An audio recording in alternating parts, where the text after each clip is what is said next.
It's the MMA Insiders, brought to you by the Las Vegas Fight Shop. Oh! Tomorrow at Miracle Mile, meet Chuck Liddell from noon to 2 at the LV Fight Shop. Oh! Now, here's Steve and Kevin. Of your area in voluntary cooperation with federal, state, and local authorities and develop a system to keep you informed in the event of an emergency. All right, back here, 6:47. I'm not going to use the cheesy line of the fastest hour and whatever, but it goes by quickly. Thanks to Brendan Schaub. Thanks to Anthony Pettis. Again, we're down here at Tough Enough. Get on down here. Long night of fights. $20 at the door.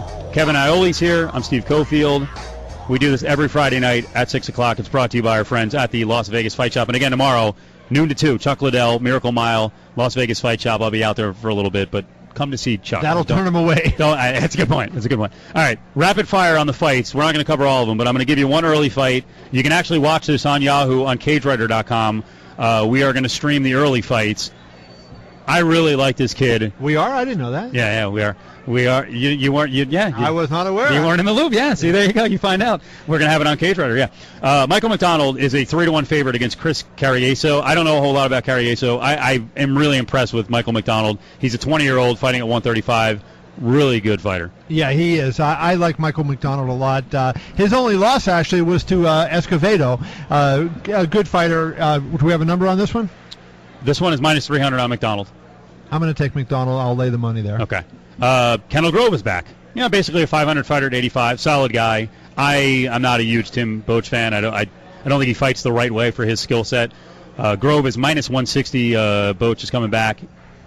At middleweight now, remember that too. Gas tank, we'll see, at plus 130. I'm going to take Boach in this fight. I'm going to take the plus money. Really? Okay. I think a big, strong wrestler like this, and if the cut worked for him, and that's the one thing we don't know, but if it did, I'm going to go ahead with Tim Boach. All right, I'm taking Grove.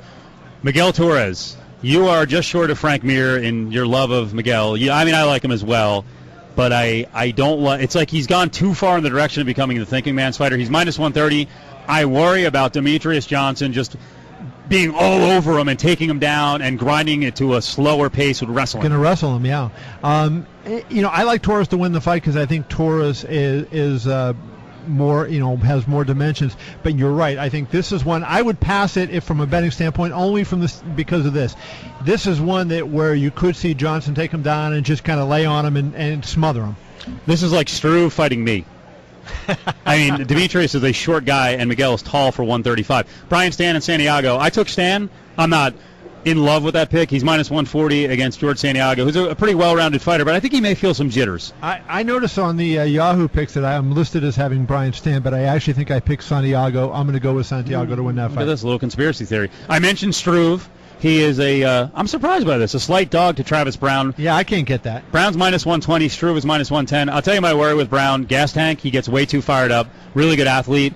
And I think Struve can take a beating, and eventually it'll get to the ground and submission. And I think Struve has been improving a lot, and he's getting in better condition than he was before. I like Struve as well. Weighed in today at 255. This kid is growing. Young guy at 6'11". Yeah. All right. 3 big fights, Alves and Story. I like the way Story fights. I don't love the odds on this one because I think he's a big puncher. Story is a dog at plus 170 and Alves at minus 200. But I've never really seen anyone just rock the hell in the stand-up game at Alves. I think it's a dangerous game. I love Thiago Alves in this fight, and he looked great today. You know what? Mike Dolce, when they walked out to the scale, Dolce's behind him, and Dolce was, beaming ear to ear. He weighed in at 170 on the limit. He looked good at 170. Didn't look emaciated. His chest was big. His legs were big. I expect to see Thiago Alves win by knockout. Lay the money. Frank Mir, Roy Nelson. I'm picking Nelson. I think it's I think it's a stylistic fight. I think Roy's going to be coming forward a lot, and I think he's going to land the bigger shots. I think Frank is more precise, and I do not think it'll go to the ground very often. Roy has, I respect Roy's game, and Roy has the power, and Roy has a good chin. I just think that the striking game it sets up the. Roy has a 73-inch reach. That's kind of a middleweight reach, and so, I just don't see how he's going to get past Frank Mir's jab. Roy doesn't kick a lot. Yeah. I like Frank Mir in the fight. Main event. Rampage Jackson, 320. Hamill plus 240. People are saying Rampage not motivated. This is a big price. I'm not buying it. I think he's motivated. I think he's in good shape, and I don't like Matt Hamill's execution. He should wrestle, get the fight to the cage. He never does it. He leaves his jab out and becomes a punching bag. Tough guy, but you don't do that with the counter punching at Rampage. Usually when you and I break down these fights, I'm taking the underdogs all the time. We're saying to lay off, and there's another big favorite I'm going to take, Rampage Jackson. I think I question Matt Hamill's chin, Steve. Yep. I think Rampage. It's been 3 years since he's got a knockout. He's sick of hearing about it. I think he's going to, come like a ton of bricks, and I think he's going to blow Matt Hamill away. And he is motivated. I think that is a bunch of bunk that he's not. He wouldn't be in the shape that he's in if he wasn't. I think he had a good training camp. He looked very good. And I think they did listen to some of the stuff that Hamill and his camp. I don't know, if UFC says they never do this, but I don't know if they kind of push Matt to hype the fight a little bit. But Matt tried it, and I don't think that's a smart move against Rampage. Well, I think Matt felt a little disrespected by Rampage, saying I didn't really want to fight him. So I think Matt made some comments in response to that. But I just think that Matt Hamill's not at that level of fighter. I don't think he's ever going to get to that level. Yep. He's just one step down, which is still a very good fighter. I think Rampage Jackson will kind of pound him away. Good deal.